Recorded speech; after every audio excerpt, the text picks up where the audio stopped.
This is TWiT. Big article in the New York Times about Google's use of contract employees. And I wanted you to address this a little bit, Jeff, because it's been my experience this is very common practice in all Silicon Valley companies. Microsoft doesn't, and many companies don't hire employees. They hire firms who hire employees, and those contract employees save them a lot of money, although this seems pretty egregious.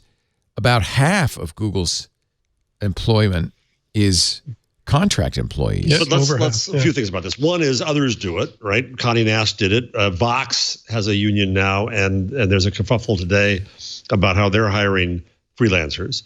But the thing I don't know about the Google story is if it's the person delivering your groceries, should that be the same permanence as a software engineer at Google? If it's the person who's answering customer service, and I don't mean to degrade their work, but to a Google, they're more interchangeable. This doesn't say much. It's not just about saving money. It's about potentially what the relationship is. Now, there was a few years ago, security guards on campus were not Google employees. They were hired outside, and there was a kerfuffle, and they were brought on to staff. Well, let me just say something about that, because we have an armed guard, a security guard, Mo, who's great. You met him. Yep. Really great guy, former Marine, well-trained in the use of firearms, I might add. But we can't hire him because our insurance would go through the roof because he has a firearm. Right. And so we hire a security company. He works for the security company. I would like to have him in a TWiT cop uniform. I want a TWiT cop. I do. Yeah, that's a good idea. Maybe we should hire him just for that. But that makes sense. But if I look at the numbers, this is the New York Times got an internal document, and it said as of March, Google had 121,000. Yeah, it's more than 50%. 121,000 temps and contractors. This is globally compared to 102,000. Full-time employees. So it's got to be more than just the security guard out front. Do you remember what Kevin did for them? I can't remember what he did. Kevin Toffel was not an employee. And Kevin pointed out that when you're not an employee, it's a very weird position if you're in the Googleplex because you can't eat in some of the cafeterias. Yeah. You can't come to the all-hands meetings. Your access card only gets you into certain buildings. You're really a second-class citizen. Yeah. So the question, I think if they have that many, I could see, like you said, the occasional position or maybe a few people in a division, but that's over 50% of their entire staff. Seems like a lot. And they don't get any benefits. They get paid less. I mean, that seems pretty egregious to me. What do you think, Jeff? Well, again, I go to a place like Condé Nast. It's common practice. Yeah. And the majority of the people who did work for Condé Nast were freelancers. I'm not saying that's right. And indeed, U.S. law is now such that I know when I try to hire people now, it is really hard to hire somebody not as an employee. I end up having to bring people onto staff for a 4-week gig. Bring them on staff. I've got to pay benefits to the university. I've got to do all that stuff because you can't come on as a consultant or a freelancer unless you have a business doing that. And you can prove it with a client list and business cards and stationery and all kinds of stuff. That's an IRS regulation. The IRS has for years been cracking down on this practice because a lot of businesses avoided benefits. That was the chief reason to do it. Yeah. Avoided benefits by hiring temps or contract employees. The New York Times story quotes someone saying you can save $100,000 a year per job. Depends what you're paying them. So if you've got 121,000, that's a lot of money. Contractors, that's a lot of money. This reminds me a lot of the Dutch sandwich and the Irish wraparound or whatever those tax maneuvers are. They're not illegal, but they're taking advantages of loophole in the law to make more money. And I guess on the one hand, especially publicly held corporations have a fiduciary responsibility to their shareholders to take advantage of these loopholes since they are legal. My tax attorney always used to say, we don't use him anymore. Leo, pay not a penny less than you owe and not a penny more than you should. Whatever. The idea is if there's a loophole and you don't take advantage of it, you're not doing your job. So I'm sure Google would defend this in the same way. Look, this is legal. And then the minute it's not legal, then but is we'll it stop. right? It's not right any more than the Irish runaround is. Yeah. But that's not how it works in the United States.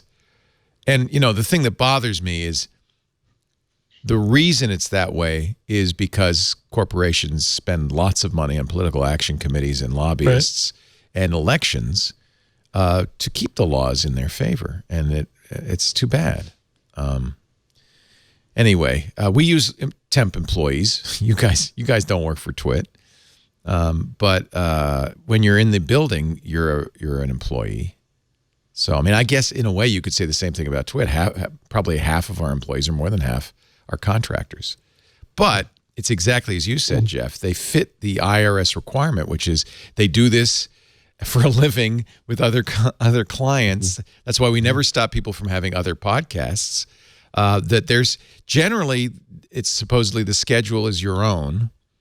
You're not told you have to be here at a certain time. That's not the case for you guys. But on the other hand, when you have to be out of town, you go. When Stacey, you're very forgiving. Yeah. Well, I think that's the law. You think I would let you take time off if I didn't have to? You could dock our measly pay. Yes. Well, actually, you don't get paid when you're not here, but that's also a benefit of a temp or a contractor. Of a temp, yeah. That's the thing. It's flexible on both sides. Yeah. You pay them only when they work. But it feels to me as though someone could craft a law so that if 52% of your staff are contractors, that crosses some threshold. Yeah, and part of this is exacerbated by the fact that the IRS has been significantly cut back on its ability to enforce. They don't have a huge enforcement ability anyway. So, the IRS has essentially been gutted. So you can get away with it even if it's not strictly legal. You have to get an interpretation. You have to get the IRS. You have to get tax court to say no, it's not legal. You could say, well, I believe so. Well, okay, the tax court says no, but I don't know how many judges. There's 8 or 9 judges in the tax court. There are not a lot of them. The IRS has 9,000 auditors, down a third from 2010. Yeah. The last time the IRS had fewer than 10,000 revenue agents was 1953, and the economy was 1/7 of its current size at that time, and it's still shrinking. The IRS conducted 675,000 fewer audits in 2017 than it did in 2010, a drop in the audit rate of 42%. So that's the other side of this, is if it's not enforced, you can. Right. I mean, there's clearly a case to be made. Oh, no, these are real contractors. And then if the IRS disagrees, they have to pursue it. And if they don't have the resources to do so, they won't. And the New York Times story says that about 10 years ago, it was only a third of employees. And now it's over half. Yeah. Well. But again, the kinds of functions that have been added. Yeah. They could be driving Waymo vehicles. Literally delivering groceries. Yeah. Right. Or content moderation or. Right. Yeah. I mean, same with Facebook and their content moderators. They're reportedly hired 30,000 of them. I think the vast majority are through contracted agencies, companies. Email messages about workplace security concerns that go to full-time staff are often not shared with contract workers. In a letter to Sundar Pichai, temp workers complained the company sent security updates only to full-time employees during that shooting at YouTube's offices last year. Contractors weren't told there's an active shooter. They were also. I wonder if they even had a Google email address. They probably had their own independent email address. They weren't on a company group. YouTube says that was an oversight. Yeah, well, it was. So yeah, I don't know what to make of this. They wouldn't be doing it if it weren't legal. Or at least if there weren't a reasonable interpretation that it's legal. But since that interpretation stands, unless the IRS there's always a fight it, about this. Yeah, this is a constant battle, I know. And we're very careful. We have, we outsource payroll and HR to a payroll company, and they are the ones who enforce, and they have very strict rules, and we always try to adhere to all those rules because nobody wants the Spanish Inquisition.